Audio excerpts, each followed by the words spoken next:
Béatrice Bertrand, donc je suis maire de Vivy. Vivy, c'est une commune d'à peu près 2600 habitants, située dans la communauté d'agglomération Saumur-Val-de-Loire, à 10 km de Saumur. On a des commerces sur Vivy, on a 2 écoles, on a beaucoup de services de proximité, beaucoup d'associations. On peut dire qu'on est une commune éco-responsable.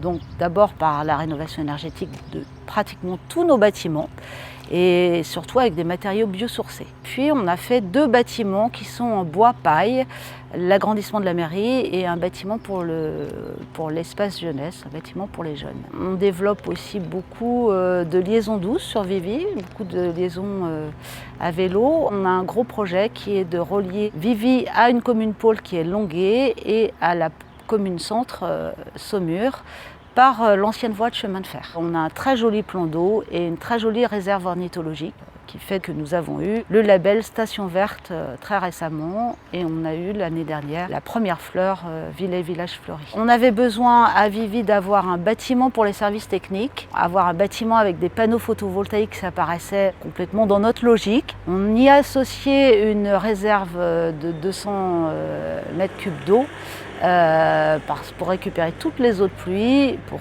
arroser toutes nos fleurs et nos espaces verts. Pascal Farino, responsable commercial associé de la société Simaval Pro, qui est basée à Loire-Othion, à 10 km d'Angers. C'est une entreprise à peu près de 15 personnes. Notre métier, c'est de trouver des solutions d'arrosage, d'irrigation dans tous les domaines, que ce soit l'espace vert, l'agriculture, l'horticulture, l'arboriculture. Sur ce projet-là, nous avons été sollicités et nous avons été retenus pour une réserve de 200 mètres cubes. On est sur un projet de récupération d'eau de toiture. On renvoie les eaux depuis une pompe. Il y a une partie des gouttières, comme on peut le voir, qui tombe directement dans la cuve puisqu'elle a été intelligemment placée pour capter la moitié de la toiture sans avoir de pompage. C'est important en termes d'énergie.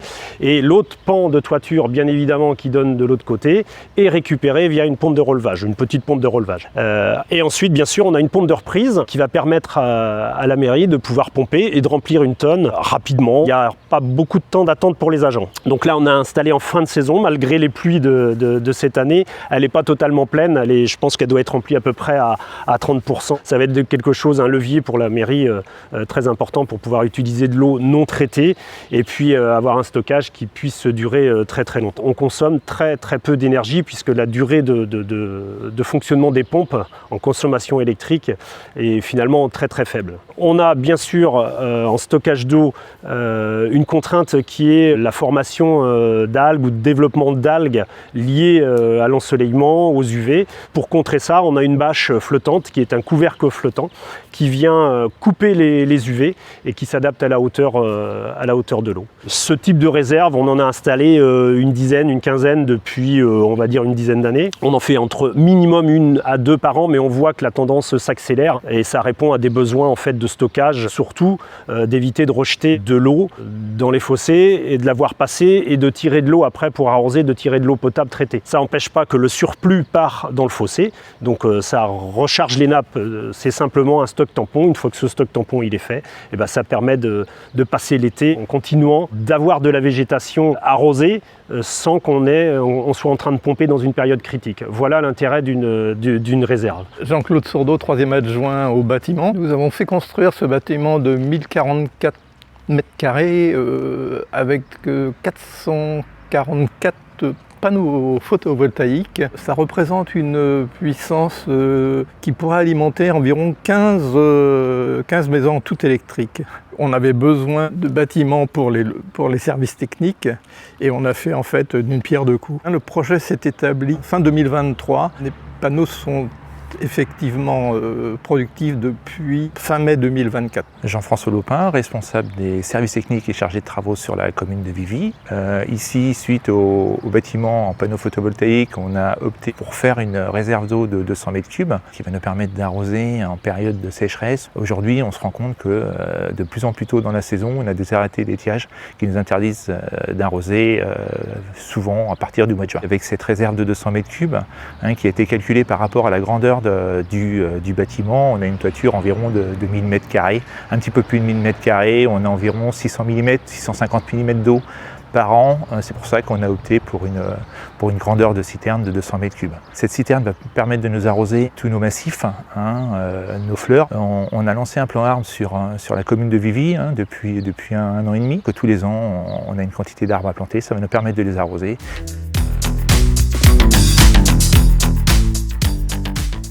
Qu'est-ce que vous gardez sous ces 2 hangars? Alors là, ça va être de la gestion, ça va être du matériel et des matériaux qu'on va pouvoir stocker sur cette partie-là.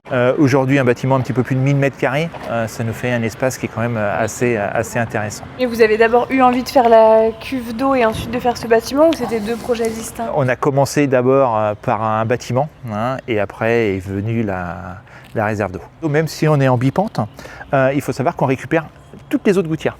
De chaque côté. Ici, ça arrive sur la cuve. C'est vrai que c'est un beau bâtiment. On a eu simplement à notre charge sur ce bâtiment-là, on a simplement le bardage extérieur. Oui. Mais voilà, on ne pouvait pas non plus avoir un bâtiment qui n'était pas fermé. Et puis là, cette casquette, on a fait une casquette sur ce bâtiment. Ça nous permet de stocker aussi du matériel. C'était pour récupérer un petit peu l'énergie qu'on pouvait perdre avec le bipente. Et là, on voit très bien notre grande réserve d'eau qui prend quand même de la place, 200 m3, 200 m3 utiles. On voit très bien les gouttières qui viennent chuter dedans. Oui, ici en direct, du coup, dans la cuve. Voilà. Et ici de l'autre côté. Alors là, c'est ici qu'on a une pompe de relevage dans le citerneau là, qui va là. Ici, ça sera le trop-plein.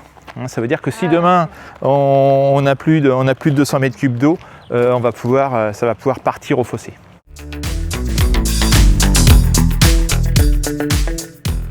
C'est dans l'air du temps, on est responsable aujourd'hui de la gestion de l'eau.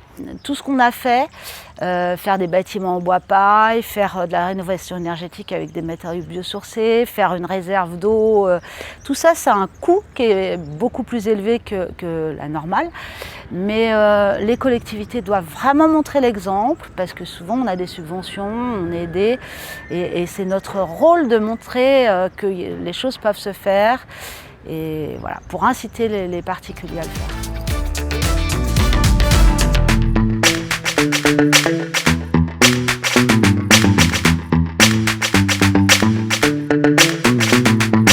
Give me any beat.